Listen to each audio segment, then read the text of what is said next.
The advice of a billionaire to me once was be in command of the facts. I took that to heart and I've used that ever since. It's served me well. And today I want to serve you in this next class of boot camp by explaining to you why it's so important for us to understand the real estate data that's out there, understanding where to get it and actually how to explain it to our customers. So as we go throughout this class, what I want you to do is take some notes here, really understand the data that we're going to go over, where to find it, how to present it to your client. It's going to serve you very well.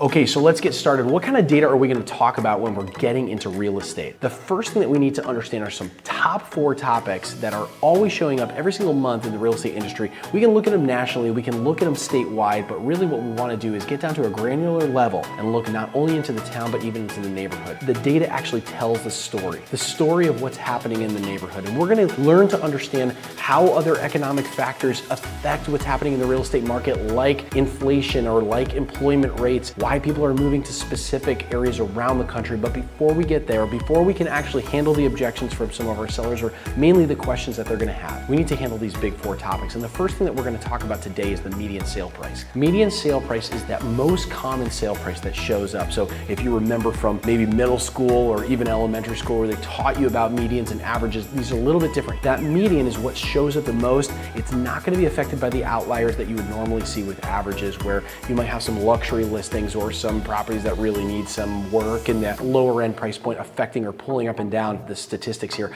But that is most common. That's what's important here, because we're going to see that which is most common for buyers. So median sale price, the price in the middle of a data set with exactly half of the houses priced for less and half priced for more. When we understand that, we're going to be able to communicate to the customer what is the most common buyer actually purchasing in this area. What will the market bear most commonly in the market for your specific neighborhood, your town, or even your state. As we look at this data, we're going to be able to present that so we know how to actually price our houses and we can see where a market's moving. That is the good data indicator, is the median sale price. If we see that start to increase, we realize that the market is pushing that median price higher. If we can see it start to decline as well, we're going to notice the same in the declination.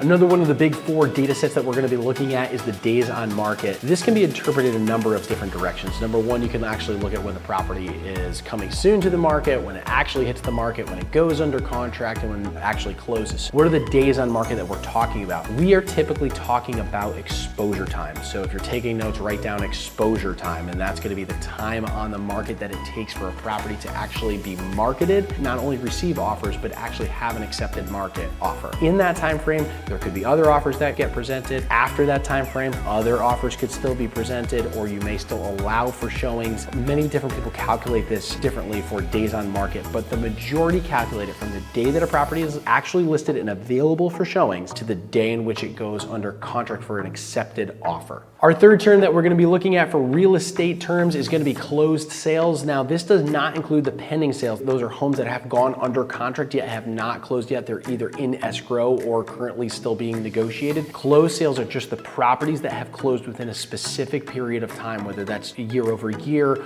or year to date, or within a set period of time like a 1 month or within the month. Okay, our last term that we're going to be talking about, which is so important, is inventory. Imagine you're going into a store, you want to know, hey, what do you sell? The buyers are doing the same exact thing here. We need to be able to explain it in a way that the customer understands. So inventory is the number of active listings that are currently on the market. Okay, so there is a difference in between inventory and the actual months of supply. So inventory would be a set number of, there are 20 houses on the market, 50 houses on the market, or 2 houses on the market right now. But months of supply is going to be in relative respect to the absorption rate. So it is the number of homes that are on the market, and then you look at how many properties are actually going under contract within a set period of time. That's going to be an absorption rate. And then you actually do the math on that to see how long would it take for all of our current inventory at its current absorption rate to go under contract. And typically we'll define that as months worth of supply in this next section.